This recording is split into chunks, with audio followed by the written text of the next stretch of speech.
Bienvenue à la première capsule de la série sur les fonctions exponentielles et logarithmiques. Je commence, comme toujours, avec des images qui font écho, font référence au sujet dont on parle. Donc, la première capsule, on va parler de la règle et la représentation graphique de la fonction exponentielle. Mais avant qu'on embarque dans le vif du sujet, quelques images qui ont rapport avec ce sujet-là. Donc, vous voyez à l'écran ici une représentation du taux d'intérêt, donc d'une somme d'argent qui va croître selon les intérêts composés. Alors, on voit ici qu'on a une croissance exponentielle. Le montant en gris, représente la somme investie, donc si on n'avait aucun intérêt. Le montant, les montants additionnés en rouge et bleu montrent la variation de la somme au fil du temps. Donc, on a la somme d'argent, donc c'est pas la variation, excusez-moi, c'est la somme d'argent qui varie en fonction du temps. Donc, plus le temps va vite, puis évidemment, plus ça monte vite. Alors, c'est sûr que tout le monde a entendu parler que dans les finances, tout le monde financier est énormément influencé par les taux d'intérêt. Et les taux d'intérêt, la magie des intérêts, c'est justement de faire fructifier une somme d'argent plutôt que de la laisser rester stable. Quand on parle aussi de croissance exponentielle, on ne parle pas seulement de contexte financier, bien sûr. Il y a d'autres situations. On va souvent parler de contexte exponentiel en lien avec les mouvements de population, avec la croissance de population ou la décroissance. C'est pas seulement une croissance. Ici, j'ai trouvé un autre exemple dans l'actualité qui est intéressant. Ça dit que le Québec est positionné sixième pour l'augmentation du nombre de véhicules électriques. Et on s'aperçoit que ça se modélise. C'est un modèle modélise par une croissance, par une fonction exponentielle. Donc, c'est une croissance de type exponentiel. Évidemment, le nombre de voitures vendues, est-ce que c'est exactement une fonction exponentielle? Sûrement pas, mais ça se modélise par ça. On voit que ça épouse bien une fonction exponentielle qu'on voit ici, là, alors que les données réelles sont situées ici. Donc, on va souvent utiliser la fonction exponentielle pour modéliser des phénomènes. Évidemment, c'est toujours le même principe. C'est un modèle. Le modèle est aussi fiable que les limites avec lesquelles on travaille. Donc, faut toujours garder notre esprit critique dans ce genre de situation. D'autres situations où on retrouve des fonctions exponentielles, ben c'est évidemment on ne pourrait pas passer à côté de la situation présente. Alors, je ne voulais pas commencer par ça parce que ça fait négatif, mais voici la COVID-19, le nombre de cas confirmés au Québec. Alors, on s'aperçoit à certains moments, encore une fois, on parle de modèle. Ça, c'est la variation en fonction du temps. Bon, lorsqu'on était en février, au moment où il y a eu le confinement au Québec, on s'est aperçu, ici, on nous parlait dans les médias d'une croissance exponentielle. Regardez cette partie-là de la courbe. C'est vraiment, vraiment fascinant. Le nombre de cas qui a augmenté très, très vite. Fascinant d'un côté un peu sinistre, mais quand même, au niveau mathématique, on avait une croissance exponentielle indéniable. Bon, ici, il y a eu des variations. Et après ça, on pourrait parler ici d'une croissance semblable, une décroissance exponentielle. Donc, il y a eu des variations en fonction du temps, puis malheureusement, là, on est en train de parler d'une deuxième vague. À nouveau, une croissance exponentielle qui s'est passée dans ce moment-ci. Alors, évidemment, on pourrait. La multiplication d'une population, ça peut être soumis à une modélisation exponentielle, notamment celle d'un virus qui se réplique, donc et qui va infecter une population. D'autres situations où on a des modèles exponentiels, on en a une ici, depuis tantôt je vous montre des croissances, surtout ici c'est une décroissance et ça touche le domaine scientifique. Ici, on a la courbe de décroissance radioactive du radon 220. Donc, vous savez que certains éléments du tableau périodique sont radioactifs, c'est-à-dire qu'ils se désintègrent Alors, au bout d'un certain temps, il reste de moins en moins de cet élément qui est présent. Et la prévision se fait, chaque élément radioactif a sa signature, sa demi-vie. Évidemment, l'élément ne sait pas qu'il suit une décroissance exponentielle. C'est pour ça qu'on voit en gris ici les données pratiques, donc les données captées. Puis en noir, ici, on a le modèle exponentiel décroissant. Fait qu'on voit que c'est très fiable, la modélisation exponentielle dans un cas de radioactivité, donc de désintégration. Et enfin, parce qu'on va aussi parler de fonctions logarithmiques, bien que vous ne sachiez pas encore ce qu'est une fonction logarithmique, je peux déjà vous dire que c'est lié, c'est la réciproque de la fonction exponentielle. Alors, je vais vous montrer un seul cas, parce qu'on aura l'occasion de le voir plus tard, un seul cas de graphique logarithmique. Alors, ici, on a la courbe du pH, donc qui montre, ici à gauche, on a notre échelle de pH, ici donc en verticale, donc de 0 à 14. Et puis, voyons, et ici, on a notre concentration en ion H+, qui diminue en fonction du pH. Donc, on a une courbe de décroissance logarithmique. Ce n'est pas la courbe de base, j'aurai l'occasion de vous le montrer plus tard. Alors voilà pour un peu les contextes situant dans quel contexte on trouve certaines fonctions exponentielles et logarithmiques, et il y en a beaucoup d'autres. On aura l'occasion d'en voir et même de résoudre des problèmes là-dessus. Maintenant, passons au vif du sujet, la règle de la fonction exponentielle. Une fonction définie par une règle dont la variable indépendante apparaît en exposant est appelée une fonction exponentielle. Comme vu l'an dernier, les fonctions ont les paramètres a, b, h, k, donc les mêmes paramètres qu'habituels. Donc c'est aussi le cas pour la fonction exponentielle, ça peut s'écrire ainsi. Alors, f de x égale a fois un nombre, donc pour l'instant on va l'appeler c, exposant bx moins h. Pourquoi? Parce que lorsqu'on a le x en exposant, il est maintenant influencé par les paramètres b et h, les paramètres habituels, et k, qui est la translation verticale, donc il est au niveau de la fonction, à l'extérieur de ce que fait d'habitude la fonction. Il faut comprendre ici que la fonction de base serait f de x égale un nombre exposant x. Donc ça serait notre fonction de base. Et maintenant, on applique les paramètres a, b, h, k, donc aux endroits habituels. On va parler du nombre dans un instant, le fameux nombre c, que j'ai pour l'instant appelé c. Alors, d'abord, on va se donner des contraintes au niveau des paramètres. Les paramètres h et k, il n'y a aucune contrainte. Ils peuvent valoir absolument n'importe quoi, n'importe quel nombre réel. Alors que a et b, on va prendre des réels non nuls. Bien sûr, parce que si a vaut 0, ben, on a a, 0 fois n'importe quoi va donner 0, fait que ça va donner une fonction constante. Il va juste avoir k comme valeur. Donc, on n'a pas une fonction exponentielle. On appelle ça, dans ce temps-là, une fonction dégénérée. Même chose pour b. Si b pouvait valoir 0, on obtiendrait a fois c, n'importe quel nombre exposant 0. On sait qu'un nombre exposant 0 donne toujours 1. On aurait donc a fois 1 plus k, qui nous donnerait, encore une fois, un nombre constant.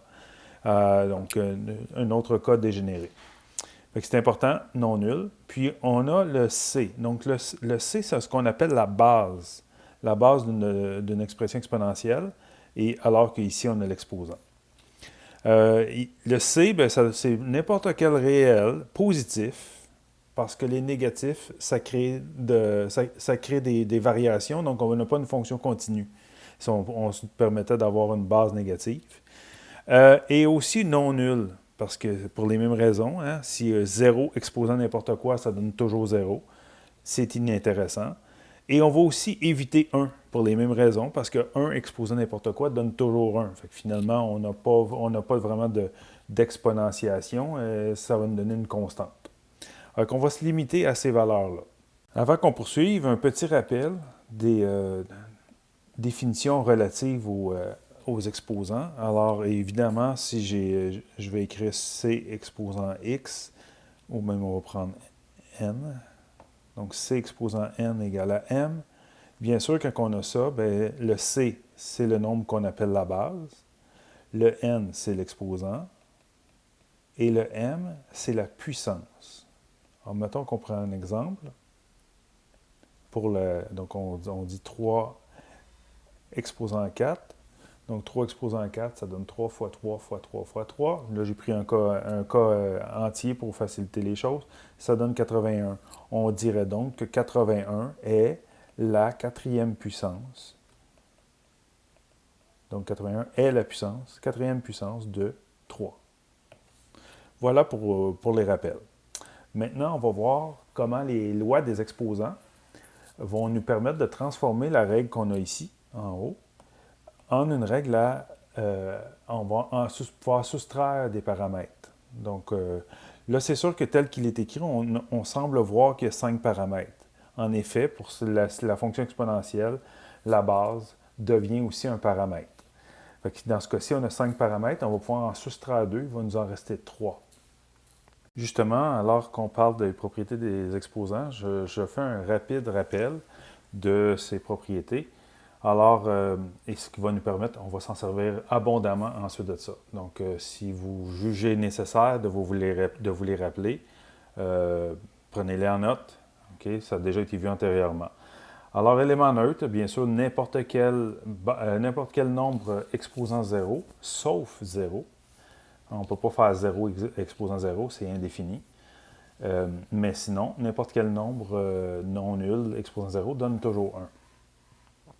Ensuite de ça, lorsqu'on fait le produit d'expressions exponentielles de même base, alors je prends deux nombres de même base, donc peut-être illustré à côté avec des nombres réels. Donc, imaginons que je prenne 2 exposant 3, que je multiplie par 2 exposant 4, ben, ça me donne 2 exposant 3 plus 4, c'est-à-dire 2 à la 7. C'est ce qu'on veut dire par là. Lorsqu'on fait le produit des expressions exponentielles, on additionne les exposants.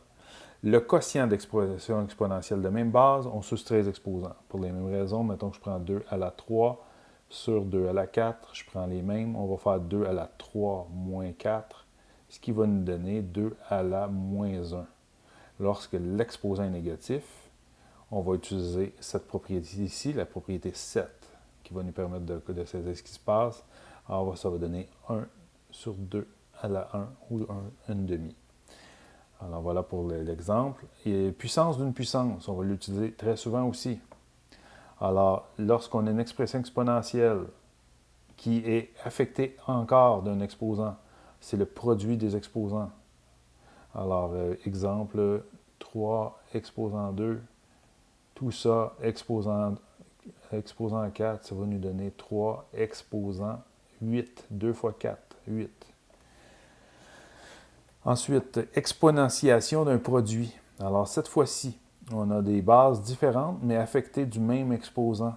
Alors, on peut distribuer l'exposant sur chacune des bases séparément. Alors, allons-y avec un exemple. Alors, 2 fois 3, toujours des exemples simples, c'est juste pour illustrer. Tout ça exposant 5, ça nous donne 2 exposant 5 multiplié par 3 exposant 5. Bon, ensuite, même chose pour le quotient. Hein. Ça, on l'a utilisé déjà l'année passée beaucoup avec la complétion du carré. Alors, si j'ai 17 et demi exposant 2, on utilisait ça très très souvent. Ça nous donnait 17 exposant 2 sur 2 exposant 2. Ensuite de ça, l'inverse, on l'a utilisé tout à l'heure, lorsqu'on a avec un exposant. Donc, disons que j'écrive 4 exposant moins 2, ça me donne 1 sur 4 à la 2, c'est-à-dire 1 16e dans cet exemple. Exposant fractionnaire, alors on utilise bien sûr la plupart du temps la fraction 1 demi, donc la racine carrée, mais il y a d'autres possibilités. Alors imaginons 27 exposant 1 tiers, ça signifie la racine cubique de 27, ce qui nous donnerait 3 dans cet exemple. Mais bien sûr, il y a d'autres cas possibles. On peut avoir 381 exposant 1 cinquième. Puis ça nous donnerait la cinquième racine de 381, que je ne chercherai même pas à le trouver. Là. Je vais juste le mentionner comme ça. Alors, tout ça est possible. C'était un rappel des propriétés des exposants. N'hésitez pas à les prendre en note parce qu'on va s'en servir abondamment. Et là, je vais m'en servir à l'instant pour simplifier notre fonction exponentielle à 5 paramètres qu'on a en haut. Alors, de retour à notre fonction, on va trouver une façon d'écrire cette fonction sous la forme suivante. f de x égale a fois c à la x plus k. Donc, on va conserver que 3 paramètres. Évidemment, il va y avoir des modifications, ce ne sera pas les mêmes paramètres, mais c'est ce qu'on va faire. Donc, on commence tout de suite avec ça. Démarrons avec f de x égale a fois c à la bx moins h plus k. Et on utilise les propriétés des exposants que nous venons de voir. Première chose que nous ferons, on va travailler au niveau de l'exposant. Alors, b fois x moins h, bien sûr, ça devient bx moins bh si on fait la distributivité du produit sur la différence. Ça nous donne ça. Voilà. Deuxième chose qu'on va faire, bien, on va utiliser une autre propriété. Là, on utilise vraiment les propriétés des exposants. Comme on a une différence, on peut écrire ça de cette façon suivante. C'est a fois c à la bx fois c à la moins bh plus k. On sert ici de la propriété qui dit ceci. Si j'ai a à la n fois a à la m, c'est égal à a à la n plus m. Alors, dans mon cas, c'est comme si j'avais moins m ici. Ça donnerait un moins ici, tout simplement. Alors, c'est la propriété que je me sers ici. C'est important de savoir le justifier. Vous aurez à le faire souvent. Ensuite, maintenant qu'on a ça, on va réécrire a fois c à la bx, c'est bon. Comme on a c à la moins bh, on va utiliser l'exposant négatif. On sait que ça nous donne 1 sur c à la bh. Donc, l'exposant devient positif au dénominateur. Tout ça plus k. Tout va bien jusque-là. Ensuite, on va réécrire ça. Donc, on s'aperçoit ici, si on observe comme il faut, là, que c, c'est un nombre, b est un nombre, h est un nombre, a est un nombre. Mais x ici, c'est une variable. C'est un nombre qui va varier. Mais tout ça, ce sont des paramètres, donc numériques fixés lorsqu'on a une fonction. Alors, si on le rassemble différemment, on assemble ces termes-là ensemble, ça va donner ceci. A sur C exposant BH multiplié par C exposant BX plus K. Voilà pour ça. Ensuite, donc ça, c'est un nombre. On va le laisser comme ça maintenant, A sur C à la BH. Dites-vous qu'on pourrait le calculer. Si on avait tout ça, je vais vous montrer un exemple concret tout à l'heure. Alors, multiplié par C exposant B. Cette fois-ci, on va utiliser la propriété puissance d'une puissance. Comme on a un produit d'exposant ici, on peut le réécrire comme étant puissance d'une puissance. Et en plus K. On a fini. C'est-à-dire que ce nombre-là, ici, A sur C exposant BH, je vous le dis, si on avait une fonction concrète avec des nombres définis, ce serait un nombre qu'on pourrait calculer aisément. Fait que ça, on va lui donner un nouveau nom. On va l'appeler A1. Ben, je pourrais donner n'importe quel nom, mais mettons que je l'appelle A1. Même chose pour ça ici. C, c'est un nombre. B, c'est un nombre. Donc, C exposant B, c'est aussi un nombre. On va lui donner un nouveau nom. On va l'appeler C1. Et le X, c'est ma variable indépendante. Je la laisse ici. Puis K a été non affecté du tout. Fait que voilà. J'aimerais juste à préciser que A1, ça équivaut à A sur C exposant BH. Et C1 correspond à C exposant B. Vous n'aurez pas à retenir cette formule-là. Ce n'est pas l'objectif de là, c'est de voir comment on procède. Alors, c'est sûr qu'on va avoir à le faire, nous, très, très souvent avec des fonctions où les paramètres sont bien définis. On va en voir un exemple à l'instant. Alors, l'exemple suivant, on a le paramètre A. Donc, g de x égale moins 2 tiers. Donc, le paramètre A vaut moins 2 tiers. La base est de 3. Le paramètre B vaut 2. Le paramètre H vaut 1. Et le paramètre K vaut moins 4. Alors, on le transforme. Donc, c'est inutile de chercher à se raccrocher absolument à ce qu'on a vu en haut. On a juste à réfléchir sur les propriétés des exposants. Donc, c'est sûr, il y a toujours la même stratégie. Alors, moins 2 tiers, on va le laisser comme ça pour l'instant. On va travailler au niveau de l'exposant. On a 3 exposants 2x, donc on va distribuer le 2x moins 1, ça va donner 2x moins 2. 2x moins 2. On n'est pas obligé de mettre des parenthèses si c'est bien évident qu'on a un exposant et une base. Vous voyez, j'ai écrit des nombres de grosseurs différentes, comme ça, il n'y a pas de confusion possible. Mais si on a peur de confondre, on se met une parenthèse.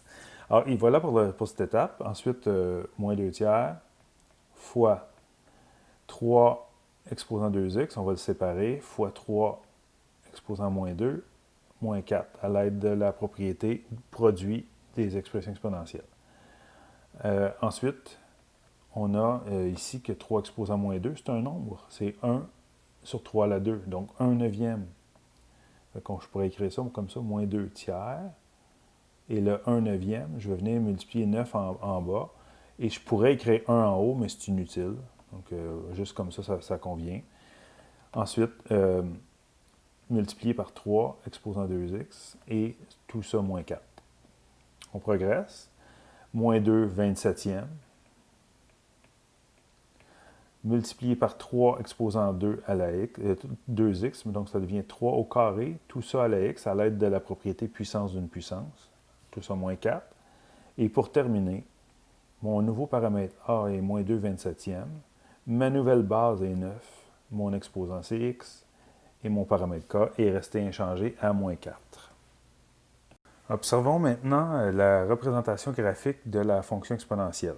Alors, j'ai représenté ici, donc vous voyez en rouge, la fonction de base. C'est-à-dire que la seule chose que j'ai, c'est le paramètre qui est la base. Donc, la base, c'est exposant x.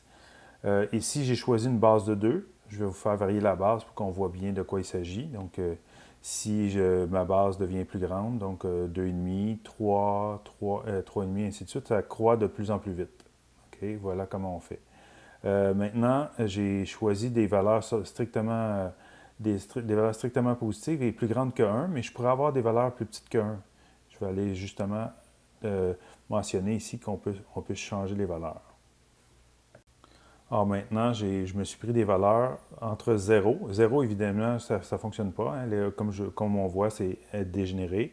Mais si je prends des valeurs fractionnaires, donc des nombres entre 0 et 1, on s'aperçoit que c'est une décroissance. Là, je ne me suis pas donné beaucoup de jeu parce que je monte à coup de 0,5. Mais je pourrais aller modifier ça, puis on verrait les différents cas possibles de la décroissance. Avec 0,5, ainsi de suite, on voit beaucoup de variétés au niveau ici. OK, je vais le remettre à 2, je vais le regarder fixe à 2. Et maintenant, donc la fonction de base, c'est ça. Donc, elle est naturellement croissante et bien sûr, dépendamment de la base, si la base est entre 0 et 1, elle devient décroissante. Ce qu'on va observer maintenant, c'est l'effet des paramètres. Fait qu'en dessous, j'ai une fonction que j'ai appelée g de x, puis on travaille avec les paramètres habituels a, b, h, k. Bien sûr, comme on vient de voir, les paramètres, on peut avoir moins de paramètres. Je voulais juste que vous voyez l'ensemble pareil de ce qui se passe. Puis quand on va mettre moins de paramètres tout à l'heure, vous allez voir que ça n'a pas d'effet sur le graphique de s'en passer. Fait que si le paramètre A devient... Ah, c'est parce que je n'affiche pas la fonction. Voilà. Si le paramètre A devient négatif, on assiste. Ici, on va mettre le H vaut 0. On n'a pas d'effet de translation. Et K vaut 0 aussi. Voilà. Donc, le paramètre A négatif, donc si je mets carrément A vaut moins 1, toujours difficile à faire, voilà. C'est une réflexion par rapport à l'axe des abscisses, exactement ce à quoi on s'attend. Si le paramètre A devient de plus en plus petit, donc dans les négatifs, voilà, donc on a en plus un effet d'étirement vertical. Et s'il est positif, ben on a un effet d'allongement, pardon, de rétrécissement vertical ou d'allongement vertical dans ce cas-ci. Voilà pour le paramètre A. Je vais le remettre égal à 1. Puis on va voir que le paramètre B, lui, il joue aussi le même effet, exactement le même effet, pourvu que le paramètre B soit positif. Parce que quand le paramètre B est négatif, vous allez voir, lui, il joue le même effet que si la base était entre 0 et 1. C'est pour ça qu'on n'aura pas besoin du paramètre b. On va pouvoir s'en passer. Parce que et si je mets égal à moins 1, ben voilà, j'ai une réflexion par rapport à l'axe des ordonnées, mais c'est exactement comme si j'avais la base qui valait une demi. Donc, c'est le même principe. Pour vous le montrer, je vais le mettre égal à 1 et je vais mettre la base égale à une demi. Exactement comme on avait tout à l'heure. Fait que ça joue le même rôle. Alors, pour cette raison, on va s'en passer. On va se passer du paramètre B.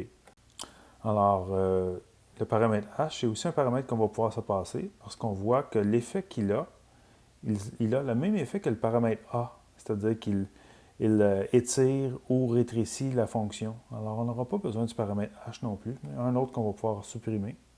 Donc, je m'en vais directement l'éditer dedans et je vais le supprimer, le paramètre H. On va garder que ces trois paramètres-là, ce qui va nous permettre de décrire l'ensemble des courbes possibles. Fait que j'enlève le paramètre H, il ne sert à rien. Alors, voici ce que je peux faire. Donc, le paramètre A, comme ça. S'il est négatif, on s'en va vers là. Après ça, c'est le paramètre C qui va me permettre d'inverser la courbe, comme on avait avant. Et le paramètre K qui va monter ou descendre la courbe, comme ça. Voilà pour l'effet graphique. Maintenant, il y a une chose que je ne vous ai pas mentionnée. Je vais remettre le K égal à 0 pour le rendre plus évident. C'est quand même important. C'est qu'on ne s'en aperçoit pas, mais lorsque on prend le temps d'observer et on zoome, il y a un effet qu'on ne s'aperçoit pas nécessairement, mais que en réalité, les courbes se rapprochent tout le temps, de plus en plus. Là, je suis rendu à moins 6, là, mais je vais aller vraiment prendre une grande valeur. Alors, allons-y. On va se tasser comme ça. Et là, je prends le temps de me décoller. Et ça aura l'effet que vous vous attendez certainement de voir. Il faut prendre le temps d'y aller. Là, je viens de trouver ma courbe. Et je continue, je zoome. Et qu'est-ce que je vais trouver à un moment donné, avec de la patience? Je vais voir ma courbe se là, je suis rendu au maximum. La courbe se décolle. Donc, c'est une asymptote. J'ai un petit problème technique, mais c'est une asymptote. Alors, l'axe vertical, donc le paramètre K, va toujours nous donner une asymptote. On va supprimer ça. Et ce qu'on vient d'observer, on va en faire une petite synthèse en fonction des deux paramètres qui ont de l'influence sur l'effet graphique. On s'aperçoit que c'est le paramètre A et C, donc l'allure de la courbe. Le paramètre K va monter ou descendre la courbe. Observons maintenant l'effet de caractéristique sur l'allure de la courbe et vice-versa. Donc, dans la représentation graphique d'une fonction exponentielle, on a vu que la règle peut s'écrire sous la forme en trois paramètres. Et la courbe passe par le point de coordonnées 0a plus k. L'une de ces extrémités va s'approcher de plus en plus d'une asymptote horizontale d'équation y égale à k. Donc, j'ai pris un exemple ici. Donc, fonction g de x égale 2 fois 1 tiers de x moins 1. Alors, première observation qu'on va faire, c'est la fameuse, le point de coordonnées 0a plus k. Dans ce cas-ci, a égale à 2 et k vaut moins 1. Alors, a plus k nous donnerait 2 moins 1, c'est-à-dire 1. Ça veut dire qu'on s'attendrait de trouver l'ordonnée à l'origine au point 0,1, et c'est effectivement le cas. Alors, l'ordonnée à l'origine sera toujours égale à a plus k. Autre chose, on a toujours une asymptote d'équation y égale à k. Donc, dans ce cas-ci, on va trouver une asymptote située à y égale moins 1. Alors, voilà notre asymptote placée ici. Donc, la courbe se rapproche de ça sans jamais le toucher. Et puis, donc, l'asymptote, ce n'est pas un élément de la courbe, mais ça nous aide à saisir qu'elle va s'approcher davantage, de plus en plus de ça. Maintenant, voyons l'effet, on va résumer l'effet des paramètres qui ont de l'influence sur l'allure de la courbe, c'est-à-dire les paramètres A et C. On va résumer cet effet, cette influence-là par un tableau. Bon, j'ai résumé dans le petit schéma en haut plusieurs choses dont on a discuté précédemment, c'est-à-dire que y égale k, c'est notre asymptote, elle est toujours horizontale. Lorsqu'on s'est aperçu tout à l'heure avec la manipulation dans Desmos, lorsque la base est plus grande que 1, la fonction est croissante, si on ne touche pas aux autres paramètres. On parle de la fonction de base ici. Et si la base est entre 0 et 1, on a une fonction naturellement décroissante. On ne touche pas ici, on ne parle pas du tout des paramètres A et K pour l'instant, juste la base. Maintenant, si on combine le paramètre A négatif et C positif, bien, ça va avoir comme l'effet suivant. Donc, on va avoir, dans le premier cas, une fonction. Donc, puisque A est négatif, on va assister à une fonction décroissante comme ça. Donc, dépendamment de la valeur de C ou la valeur de K, bien, ça peut avoir, c'est sûr, ça sera nécessairement décroissant. Quelque chose comme ça. Alors que si on est dans le cas où encore C est plus grand que 1, mais cette fois-ci A est positif, bien, cette fois-ci, on va avoir une fonction croissante. Elle peut être là, elle peut être là. On ne connaît pas la valeur de C ni de K là-dedans, mais elle sera nécessairement croissante. Maintenant, on va aller voir les cas où C est entre 0 et 1. Donc, on sait que si C est entre 0 et 1 et que que le A est positif, bien, c'est ce qui va nous créer un phénomène de décroissance. Alors, c'est ce qu'on a vu tout à l'heure. Dépendamment de la valeur de A ou de C, bien, on peut assister à toutes sortes de décroissances, mais c'est sûr que ce sera décroissant et limité par l'asymptote Y égale K.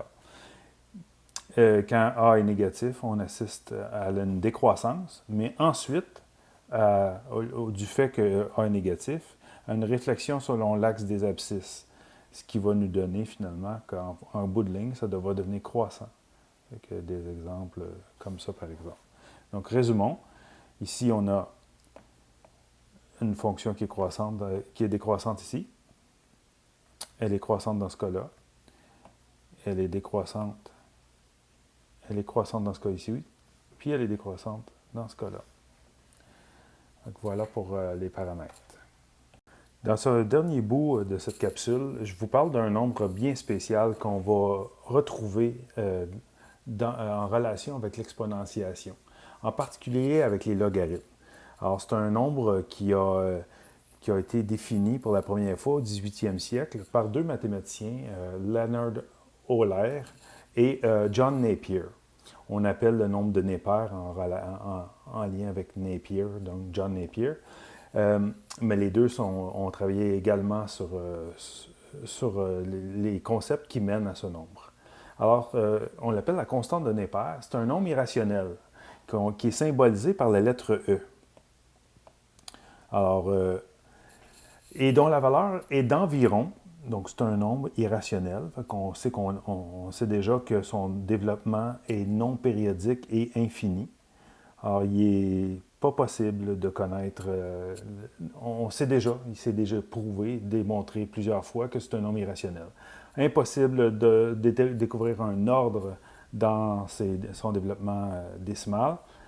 Et c'est un nombre aussi qu'on appelle un nombre transcendantal. Donc, on peut pas, c'est pas la racine d'une équation, une équation de polynôme comme on trouve souvent, racine de 2, racine de 3, ainsi de suite. Ce n'est pas le cas du tout. Alors, il y a quelques définitions, puis on le retrouve dans des relations mathématiques extrêmement intéressantes. Là, je ne vais pas rentrer en détail sur la constante de Napier, mais je dois au moins l'introduire parce qu'on va commencer à le voir dans nos relations exponentielles.